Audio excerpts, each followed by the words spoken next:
Hey guys, I'm Lynnie with Sunflower Spirits Hero, and I'm here with a love reading for Libra, Sun, Moon, Rising, Venus, and any other significant placements.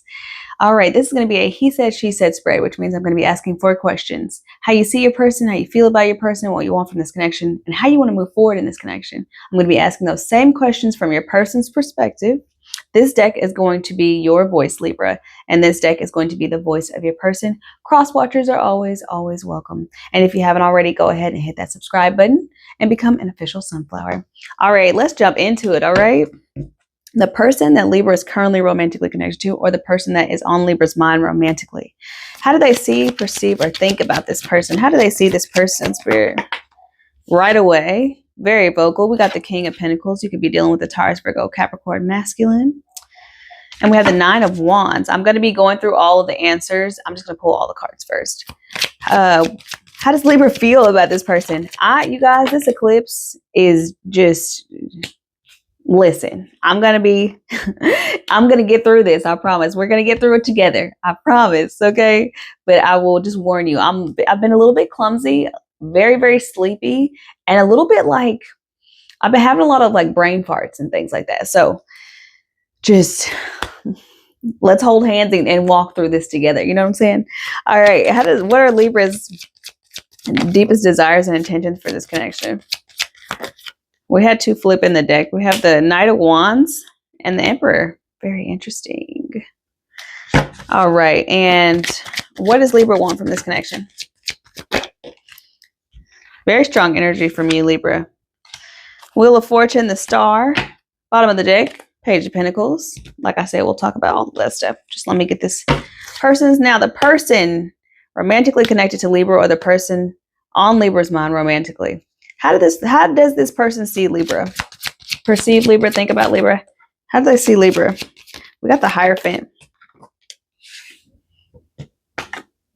And we have the Knight of Swords. How do they feel about Libra, or what are the feelings that Libra inspires within them?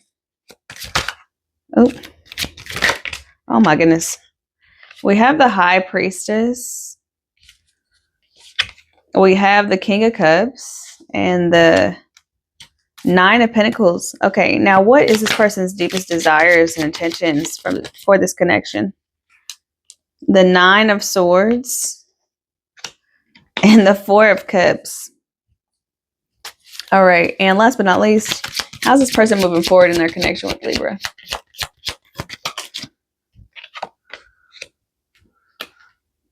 Oh, I got 2 cards in that position.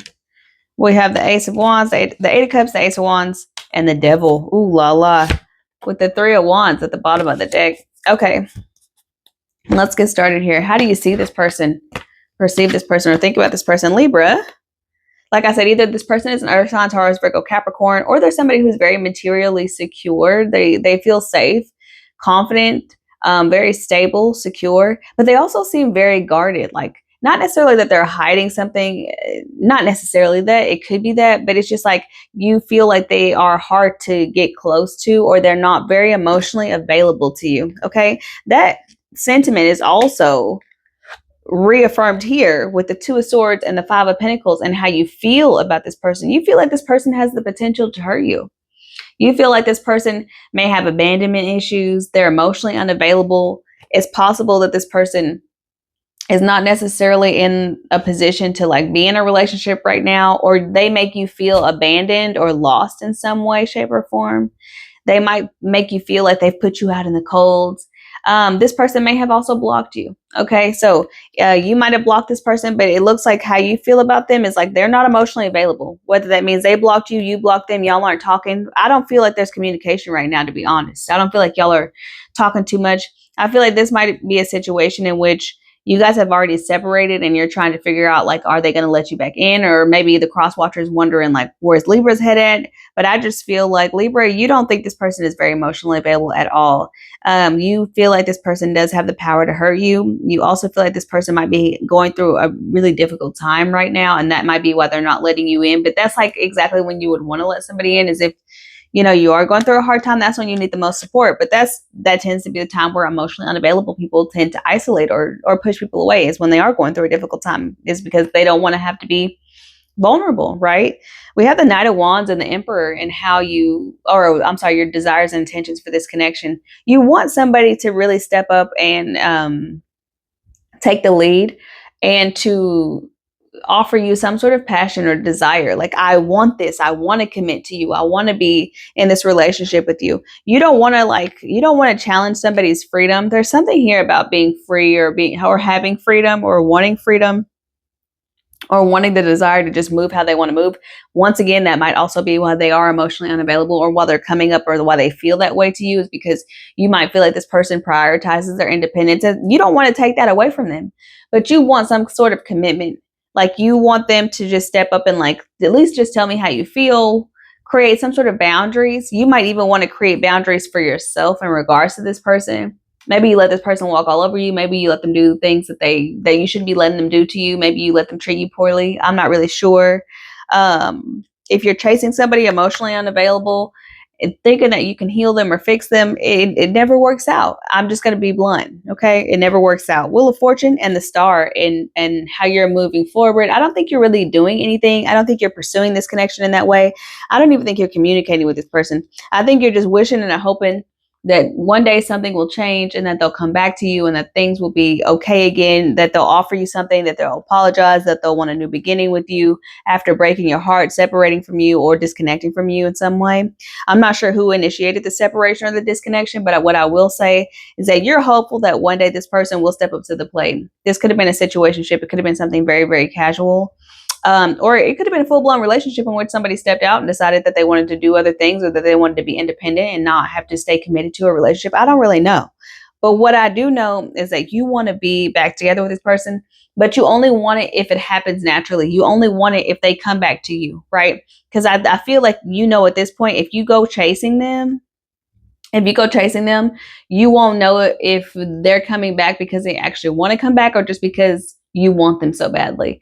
You want them to change. You want things to change, but you want it to happen in an organic and in a real way, right? I think you potentially see a future with this person in some way. I'm not sure how far ahead you're looking. I'm not sure how well you know this person, but what I will say is you are hoping for some sort of turnaround. We have the Hierophant and the Knight of Swords, and how they see, perceive, or think about you. This is an energy that I feel like reflects somebody who is very, like, wants to lock somebody down. The Hierophant talks about higher levels of commitment, marriage, and things like that. I don't know if you guys were actually in a relationship with this person. Maybe, like, this is like the energy of somebody who talks about getting engaged and getting married on the first date. This is like the energy of somebody who thinks, like, if I can lock them down now, everything will just be fine. It's like almost thinking like some sort of commitment, or committing to a higher level, is what's going to create the safety and security that this person needs to open up. But really, they almost feel like you are trying to trap them into some sort of commitment. Honestly, they see you as somebody who's very intelligent, somebody that they can learn from, but somebody who's very severe. You might have offered this person an ultimatum. Like, and maybe that's the reason for the separation. It's like, hey, I need to be engaged by next fall, or we can't be together. If you guys hear my tummy rumbling, I'm hungry. So I don't know if this mic is going to pick it up or not, but it's just rumbling, baby. But anyway, I just see this as like, if you're not engaged to me next fall, then we're not going to be together. Like, I need some sort of commitment right here, right now. You might have given them an ultimatum. Something here seems very severe, and it seems to have something to do with commitment. That's how they see you. They see you as somebody who's very severe. We also have the High Priestess, the King of Cups, and the Nine of Pentacles, and how they feel about you. So you do inspire a lot of emotions within them, Libra. I do feel like they do have an emotional connection to you, or they are emotionally available to you, at least in their own minds, in their own perspective. Okay. You seem like this person is, like, from your perspective, this person is very cut off to you. And from their perspective, you're probably one of the only people who can elicit these certain kinds of certain kinds of emotions from them. I almost said information. There's also something about information, maybe keeping secrets or something like that. They might feel like you're very secretive. Or I also see like they see you as very wise or very knowledgeable. Okay. Especially when it comes to spiritual concepts and things like that. It's like maybe they feel like you have some sort of understanding of y'all's dynamic or y'all's relationship that they don't quite get yet, or that they don't quite understand yet. They just feel like maybe you see past like their hard surface. But even with that being the case, the Nine of Swords and the Four of Cups is their highest desires or intentions for this connection, which means they want you to get over them. They want you to get over them. Okay. They want this to be, they want you to get to a point where you're not obsessing over them. Like, are we going to commit? What's going to happen? And that you just go with the flow, that you're just chill, or that you just stop caring. Their highest desires is that maybe they stop caring so that they aren't so worried about this anymore. Something about your connection really challenges this person in a way. And I say that knowing that that might excite you. Like, oh, if I just try a little harder, maybe they'll unravel, maybe they'll unfold. I don't think that's gonna be the case. I will say that there's some sort of acknowledgement, that there might be some sort of spiritual aspect to your connection. They also, acknowledge that you might give them or bring emotions to the surface that they maybe didn't even know they had, maybe emotions that they were trying to suppress so they could play it cool. But they want to get to a point where they don't feel so deeply for you. They want to get to a point where they just don't care anymore. They don't want to be emotionally attached to you. I don't think they can handle it, to be honest. I don't think this person is emotionally mature enough to actually really handle being in a situation, in a committed relationship right now. And definitely not with you. Not with somebody. I just feel like you trigger them in a way, which it pushes them more like further away than it brings them close. And we have the Eight of Cups, the Ace of Wands, and the Devil here. Okay. How they're going to move forward, they'll offer you the D. They'll offer you the P. I don't know, whatever they got, they're going to offer it to you. They're willing to stay sexually connected to you, but they're abandoning all emotions for you. Okay. And maybe that's what they want from you as well, is that you don't feel so strongly for them so that you can just feel comfortable giving it up whenever they want it. I know that sounds very harsh, but I think this person uses that, like they have a massive ego. Okay.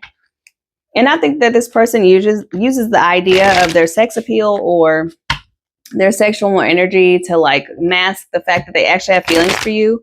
Because if they really didn't care about you, why would they even continue engaging with you sexually? It's not, people think, oh, it's not that deep. It's just sex. It always is. It's always that deep. It's always that deep, especially when you're engaging with somebody you know has romantic feelings for you, right? So this person can sit here and say what they want from this connection is just for you guys to abandon your emotions and just have sex and just have a physical relationship. They can say that. But what does that mean deep down? Is that they still want to be connected to you in some way. They still want your energy. They still want to feed off of you in some way, right? This person might be an energetic leech or an energy vampire in some capacity. And I don't think it's even intentional. I think they're just trying to keep themselves safe. They don't want to get hurt. And I'm telling you, your love can't fix that. All right. Anything else? Last words or thoughts from this person to Libra?